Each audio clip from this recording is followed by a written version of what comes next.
Bonjour, Monsieur le Président. Je suis ravi, je suis très heureux d'être aujourd'hui dans votre cabinet de travail, dans votre bureau, à la Cour constitutionnelle. Je pense que c'est une opportunité que j'accorde à travers cette chaîne Le Congo est à nous, à tous les Congolais,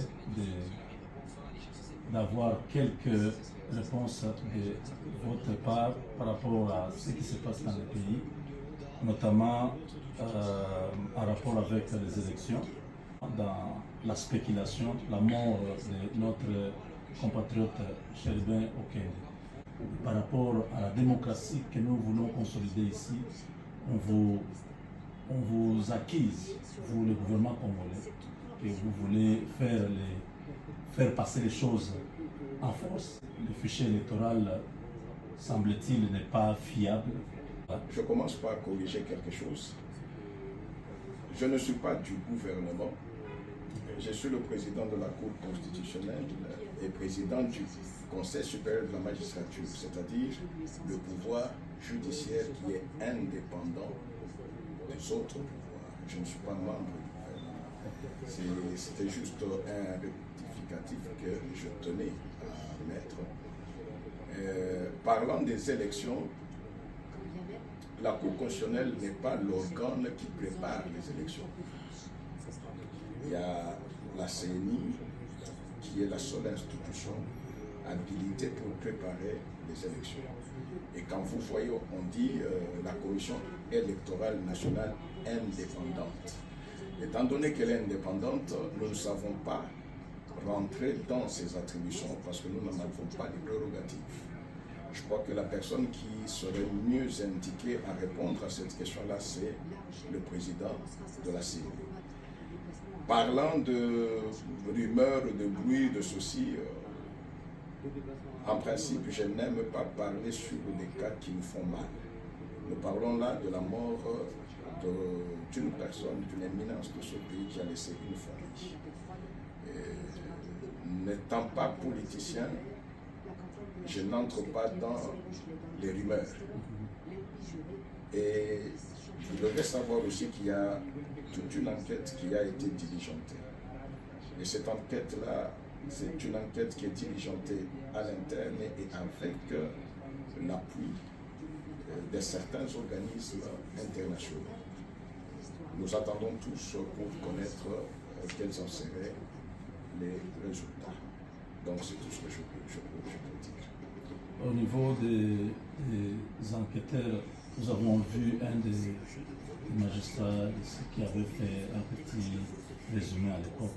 C'était, les gens avaient mal interprété pourquoi vous vous précipitez à donner ces avis pendant que l'enquête n'est pas encore... Celui qui avait parlé, c'est le procureur général près la Cour de cassation. C'est le numéro 1 du parquet dans notre pays. Et ce qu'il avait fait, c'était juste pour dire que les enquêtes étaient lancées.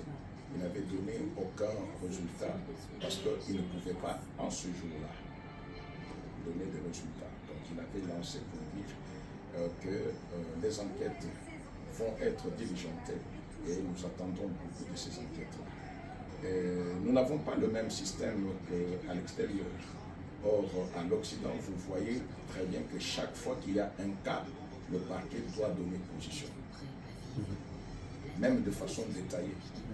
On ne l'a pas fait ici parce que nous n'avons pas le même système. Mais au moins le procureur général, après la Cour de cassation, c'était de son droit, devait dire l'enquête est ouverte et que c'est ce qui a été fait. C'est pourquoi je vous dis que nous attendons les résultats de cette enquête. Vous promettez aux Congolais un issue favorable aux élections. Je suis le président de la Cour constitutionnelle. La constitution de notre pays, qui est la loi fondamentale, a prévu des cycles et des échéances bien déterminés.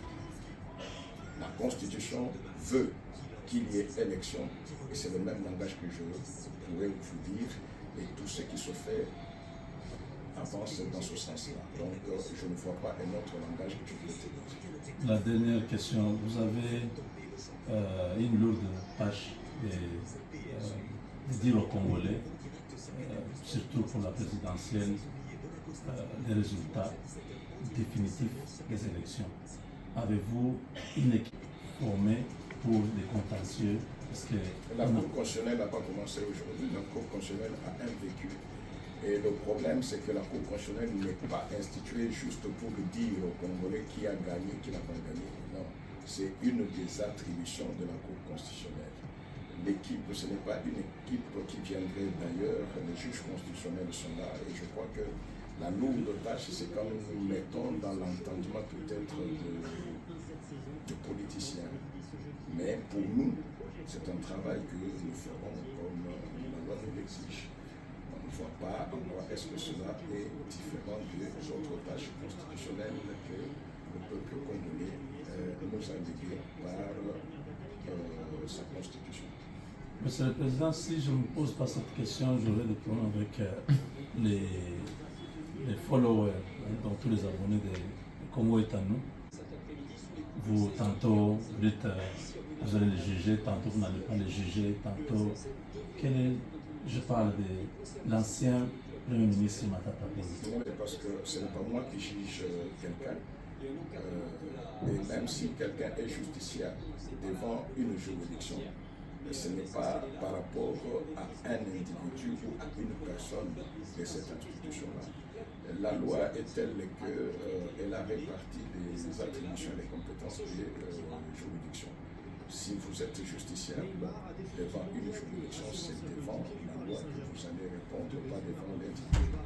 Donc, pour vous dire que, en fait, je ne connais pas de quoi vous parlez, de qui, parce que je n'ai aucun problème particulier avec qui que ce soit et je n'en ai jamais. Je ne vois même pas l'intérêt d'avoir un problème particulier. Donc, je voulais dire que votre institution, votre cour, vous acharnez sur un candidat qui est déclaré à la présidentielle. C'est peut-être les mots qui sont mal choisis. Avez-vous déjà vu également instituer s'acharner contre une personne physique? C'est impossible. Mais ce que nous voulons et que la loi puisse se faire. Et n'oublions pas que, en fait, quand nous voulons que chacun réponde devant un juge, cela ne veut pas dire que quelqu'un-là est coupable ou qu'il est ceci. Non, c'est juste pour respecter la procédure selon que les lois sont prévues. Monsieur le Président, nous vous remercions pour les moments que vous avez accordés. Merci beaucoup pour la surprise. Merci.